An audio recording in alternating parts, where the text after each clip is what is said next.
पत्नी किसी अन्य पुरुष से पुत्र प्राप्त कर ले तो उस पर किसका अधिकार है। एक गांव में एक गरीब आदमी रहता था। उसकी शादी हो गई। कुछ दिनों बाद वह पत्नी से बोला, मैं बाहर व्यापार करने जा रहा हूँ, आज ही के दिन 1 बरस बाद लौट आऊंगा। ऐसा कहकर वह चला गया। पति वहां व्यापार में व्यस्त हो गया। पत्नी यहाँ अकेली थी, जो रोज सुबह नहा धोकर पैदल ही सब्जी खरीदने जाती थी। उसी बाजार में एक धनवान पुरुष भी रोजगार से सब्जी खरीदने आता था।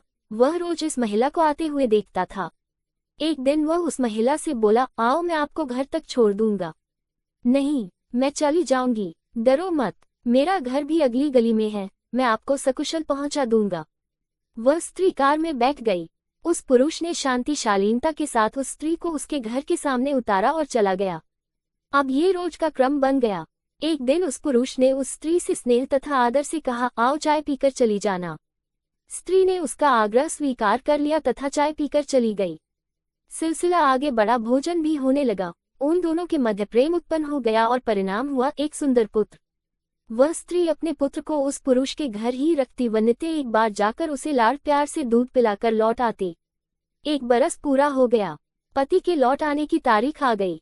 पति आ गया। पत्नी का ध्यान पुत्र में होने के कारण वह पति की बातों पर ध्यान न दे पा रही थी। उसे अशांत व खिन्न देखकर पति ने उससे पूछा, सच सच बताओ क्या हुआ। पत्नी ने सब बात कह दी और पुत्र की याद आना बताया। पति बोला, अपना पुत्र है, जा ले आ। पत्नी गई और जाकर उस पुरुष से बोली कि मेरे पति आ गए हैं और मैं अपना पुत्र लेने आई हूँ। वह पुरुष बोला, पुत्र नहीं दूंगा, वह मेरा है। अब स्त्री और उसका पति दोनों पुत्र मान रहे हैं तथा वह पुरुष पुत्र को अपने पास रखना चाहता है। मामला न्यायालय में गया। न्यायाधीश के समक्ष सबने अपने तर्क सुनाए। एक अंडस को पति ने कहा, अंडस को, जब मेरी शादी हुई तो मेरे पास जमीन थी।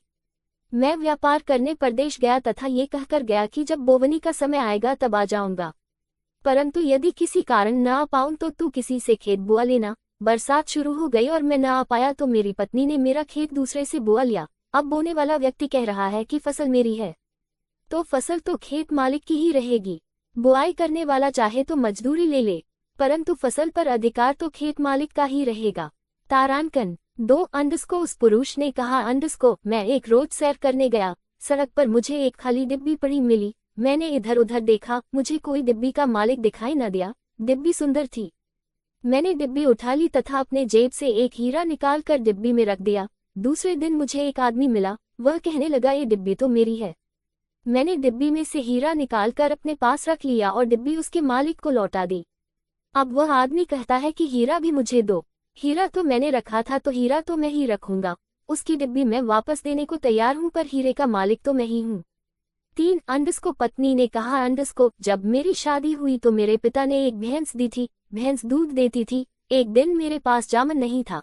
मैंने एक पड़ोसी से मांगकर जामन ले लिया, दूध जमा लिया, फिर उस दही को मथ कर घी निकाला।